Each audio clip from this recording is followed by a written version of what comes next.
memanjatkan puja dan puji syukur atas kehadiran Allah Subhanahu wa Ta'ala yang telah memberikan rahmat serta hidayahnya sehingga kita dapat berkumpul di tempat ini dengan keadaan sehat walafiat.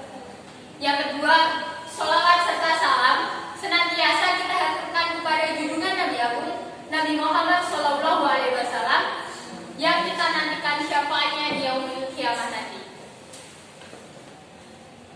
Remaja merupakan generasi penerus bangsa yang diharapkan dapat membawa perubahan bangsa yang lebih maju, berdaulat, adil, dan makmur.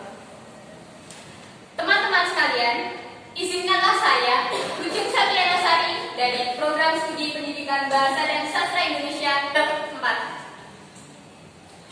akan menyampaikan sedikit materi yang bertema remaja masa kini.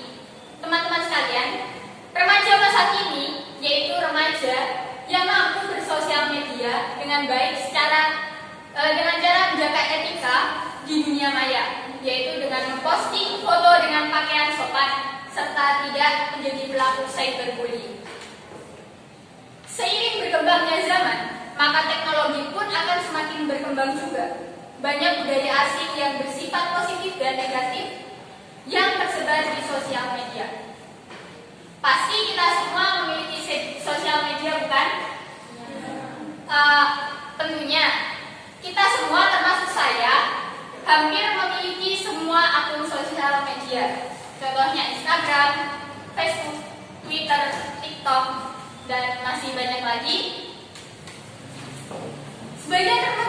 Sebagian besar remaja Indonesia yang menggunakan sosial media mengambil sisi negatif dari budaya tersebut. Contohnya apa saja? Yang pertama, mengupload foto yang menggunakan pakaian yang terlalu terbuka. Hal ini sering saya debatkan bersama teman saya waktu dulu di sekolah menengah atas. Di luar ketentuan agama yang kita anut, Indonesia merupakan negara yang memiliki sopan santun yang luar biasa.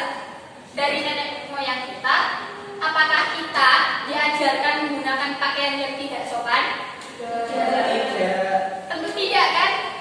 Hal ini juga dapat menimbulkan kerugian untuk diri kita sendiri di masa yang akan datang. Lalu bagaimanakah kita dapat menghadapi ini semua? Yang pertama, kesadaran dari diri kita sendiri. Kita sudah dikatakan sebagai baik, yaitu dapat membedakan mana yang baik dan mana yang buruk. Kedua, kita harus berani mengingatkan pada teman kita jika hal tersebut sangat tidak pantas. Iya, setiap manusia memiliki kebebasan. Namun setiap kebebasan juga memiliki batasan. Lalu yang kedua, yaitu mencemooh di sosial media. Hal ini sering disebut sebagai cyberbullying. Apa itu cyberbullying? Ada yang tahu?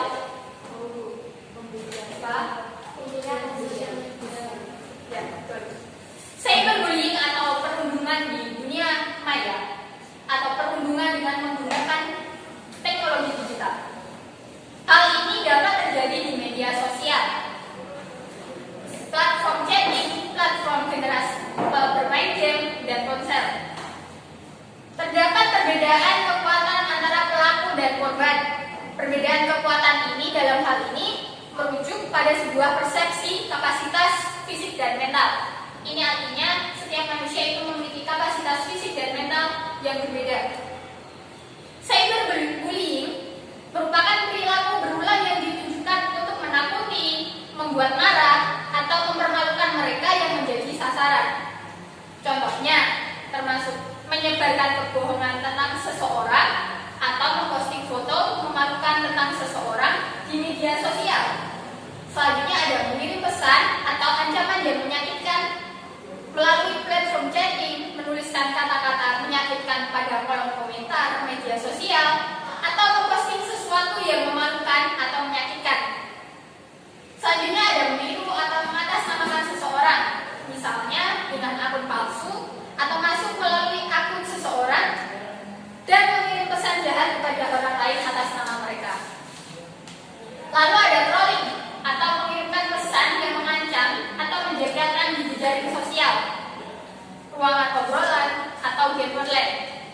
Selanjutnya ada mengucilkan atau mengecualikan anak-anak dari game online, aktivitas, atau grup pertemanan yang berbeda. Selanjutnya membuat situs atau grup berupa grup chat atau room chat yang berisi kebencian tentang seseorang atau dengan tujuan untuk menebar kebencian terhadap seseorang. Menghasut anak-anak atau remaja lain untuk memperlakukan seseorang dengan seenaknya. Memberikan suara untuk menentang seseorang dalam jejak pendapat yang melecehkan.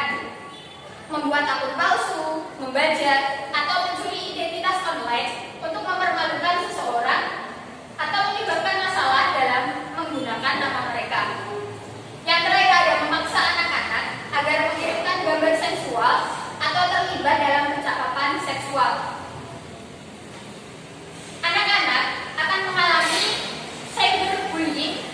Yang mengalami cyberbullying ini umumnya dapat menunjukkan ciri-ciri depresi, memiliki masalah kepercayaan dengan orang lain, tidak diterima oleh rekan-rekan mereka, selalu waspada dan curiga terhadap orang lain atau kekhawatiran yang berlebihan, memiliki masalah menyesuaikan diri dengan sekolah, kurangnya motivasi sehingga sulit berfokus dalam mengikuti pelajaran.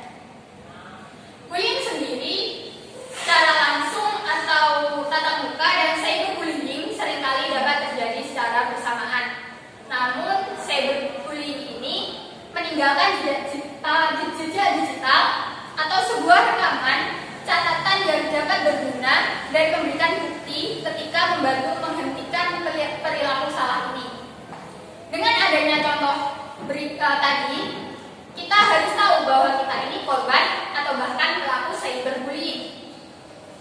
UNICEF pernah berkata, semua teman suka bercanda dengan satu sama lain, tetapi kadang-kadang sulit untuk mengatakan apakah seseorang hanya sedang bersenang-senang atau mencoba menyakiti, terutama saat di internet. Kadang-kadang mereka akan menertawakan dengan mengatakan, cuma bercanda kok, atau jangan anggap serius dong. Nah, katakan apa yang kamu inginkan. Jika kamu merasakan tidak senang dan apabila hal ini tetap tidak berhenti, maka ada baiknya kamu mencari bantuan. Menghentikan cyberbullying bukan hanya tentang mengungkapkan siapa saja para pelaku bully, namun juga tentang menekankan bahwa semua orang berhak untuk dihormati, baik di dunia maya maupun di dunia nyata. UNICEF juga pernah berkata, bullying terjadi secara online, kamu bisa merasa seperti diserang di mana-mana, bahkan di dalam rumahmu sendiri. Sepertinya tidak ada jalan untuk keluar, dampaknya dapat bertahan lama dan mempengaruhi seseorang dalam banyak cara. Yang pertama, secara mental, akan merasakan kesal, malu, bodoh, bahkan merasa marah. Secara emosional, merasa malu atau kehilangan minat pada hal-hal yang kita sukai. Secara fisik, akan merasa lelah atau kurang tidur, atau bahkan mengalami gejala seperti sakit perut dan sakit kepala. Bagaimana sih cara mengatasi cyberbullying? Nah, yang pertama itu setting sosial media akun dengan private akun. Kalian tahu kan di fitur Instagram ada private akun. Nah, yang kedua, ingat apapun yang kamu posting tidak dapat dibagikan. Berarti kita itu harus menjaga privasi kita sendiri. Nggak semuanya itu dapat diupload di sosial media. Lalu selanjutnya ada kenali akun palsu. Maksudnya akun palsu ini akun yang bojongan kayak kosongan seperti itu ya. Selanjutnya ada bersihkan kontak pertemanan kamu di sosial media. Ini bukan semua harus dihapus, tetapi kita harus dapat memilah mana yang baik dan mana yang buruk yang dapat kita jadikan sebagai pertemanan. Yang kelima ada blokir siapa saja yang mengganggu kamu.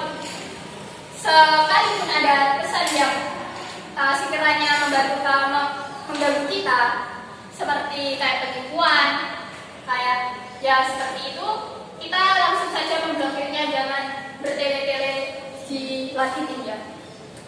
Lalu ada lindungi identitas kamu, seperti kita tidak boleh sembarangan mengupload KTP, kartu keluarga ataupun dokumen-dokumen penting dalam sosial media. Yang terakhir ada think before text.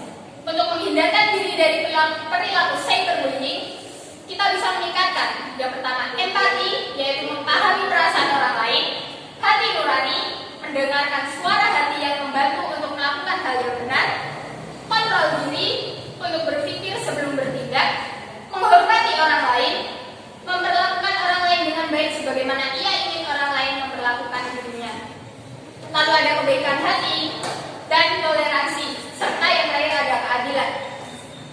Lalu untuk menghindari diri dari pelaku cyberbullying, yaitu yang pertama adalah tenang, abaikan, kumpulkan bukti, laporkan, lalu blokir. Untuk melaporkan ini bisa dilaporkan di situs bully.id. Demikian paparan materi yang dapat saya sampaikan. Semoga dapat bermanfaat bagi kita semua untuk dapat bersosial media dengan baik dan benar.